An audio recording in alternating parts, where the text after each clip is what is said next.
Hello, I'm Ikoan and welcome to Circus Chronicles.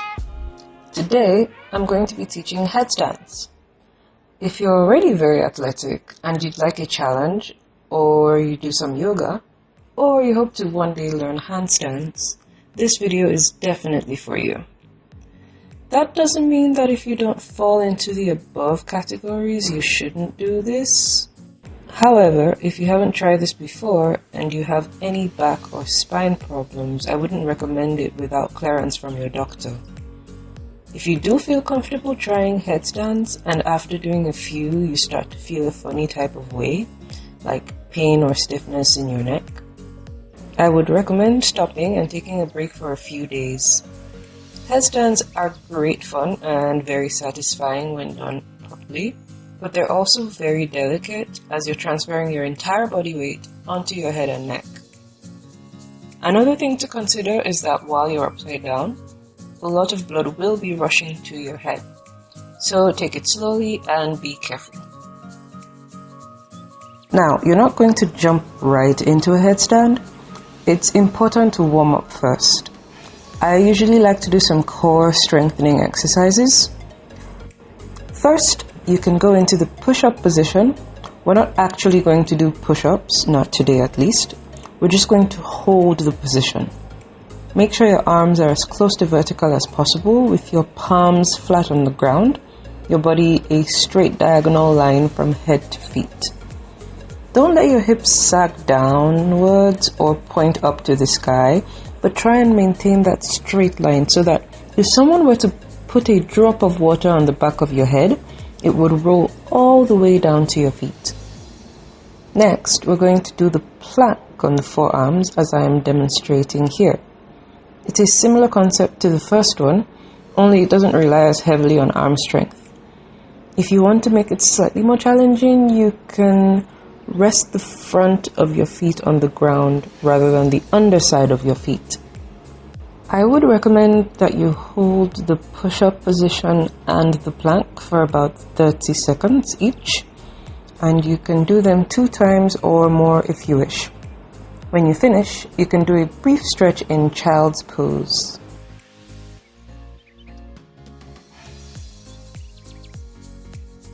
Next, you're going to lie back on the ground with your legs raised slightly and your head and arms also not touching the ground. You can keep your arms by your sides or you can raise them above your head. Hold this position for about 30 seconds. This is really important because the same way your abdominal, back and leg muscles are engaged here is the same way they need to be engaged in a headstand. Next, we'll prepare our neck muscles. We'll turn our heads gently from side to side.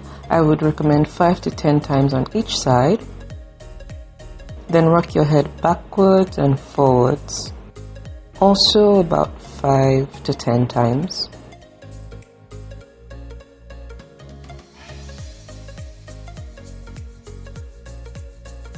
Next, we'll warm up our shoulders. One arm should point straight forwards, the second arm passing beneath it at a 90-degree angle. Lie on the lower arm to get a stretch. You can count to 30 or set a timer for 30 seconds.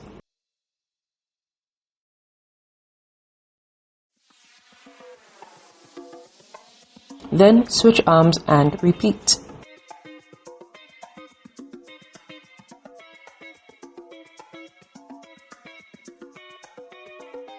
Next, raise one arm straight up and bend it behind your head so that your hand is on your opposite shoulder blade. Here's what it looks like from behind. Use your free hand to hold the bent arm's elbow in position. Again, you can hold this for about 30 seconds before you switch arms and repeat.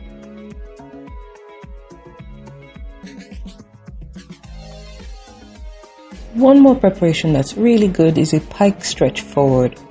You sit down with your legs straight in front of you and press together, then reach out and grab your ankles and get your torso and head to lie flat on your legs. Don't forget to breathe.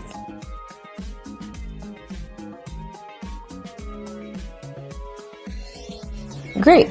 Now you're ready to do a headstand. If you have a yoga mat, an exercise mat, a nursery mat, or a really thick carpet, I would recommend you use it for this exercise. I do not recommend doing a headstand on hard floor, as it will very likely hurt your head. Also, you might want to place a thin mattress behind you in case you fall over, just so you don't hurt yourself. There are different ways to do a headstand. I'm going to teach you two basic ones. The first one I'm going to show you is a tripod stand. I don't know if that's the official name for it, but I call it that because your head and two hands are going to form the 3 points of a tripod or the 3 corners of a triangle. You place your hands flat on the ground and your head in front of your hands. Make sure you place the middle of the top of your head on the ground, so not your forehead and not the back of your head. Your arms should be bent at about a 90-degree angle. Next, lift up your hips from the ground with your feet still on the floor and your knees straight until your hips are right above your head. If you're doing this for the first time, I would recommend you stay in this position without lifting your feet off the ground and count to 10 slowly so that you can gauge how this feels. If everything is fine, no pain in your neck or head, you're still able to breathe properly, then you can continue. Next, you're going to lift your legs. You can do this one at a time and balance your knees on your arms or elbows, so one knee to each arm. This is the part where some people might fall over. That's where the mattress might come in handy. If you're feeling comfortable in this position, you can go ahead and lift one leg all the way up, bring it back down, lift the other one up, and bring the second leg up to join it.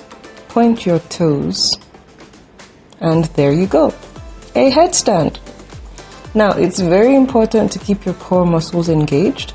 These are the muscles in your torso, so your abdominals and back, as well as your hip muscles. Don't just let your body flop. Like I tell my students all the time, you want to avoid your body acting like cooked spaghetti. If you've never done this before, you might not get this at once. It might take you several tries. You might not get this the first day or even the first week. The important thing is to keep trying with the proper method and the proper alignment.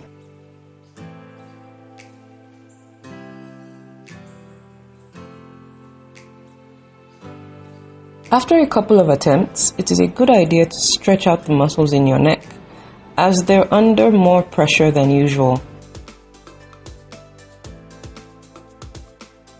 If you're getting comfortable going up into the headstand, you can change the method of going up. You can tuck up. Basically, you bend your knees and take your legs all the way up without using your arms to support your knees. When you start to get really comfortable, you can start playing with different foot positions.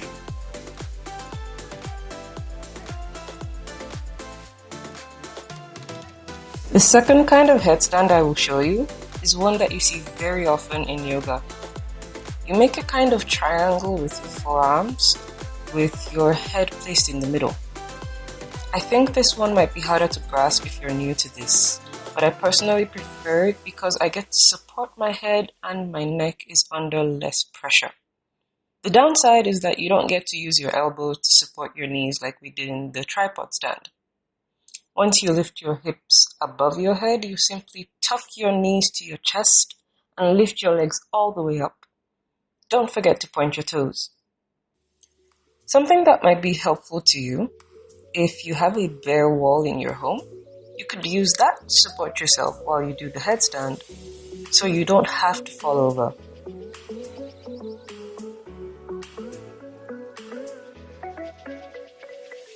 If you do fall over, it's not the end of the world.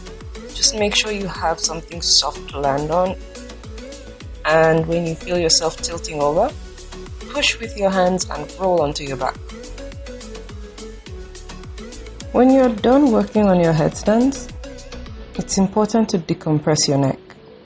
You can tilt your head forward for about 30 seconds.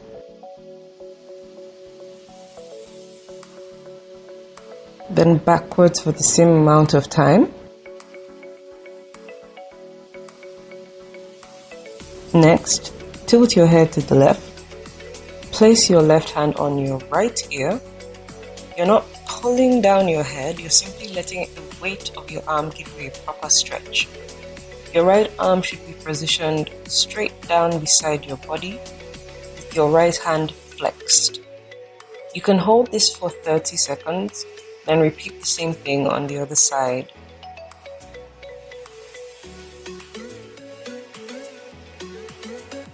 There you go. I hope you were able to learn something from this video. We are still taking suggestions for future videos. Let us know in the comments. Also, it would be awesome if you could like, subscribe, and share. We're still out of work while the pandemic is going on, so social media is now our main form of interacting with our circus audience. And we'd like to reach and teach as many people as possible. Stay safe. Till next time.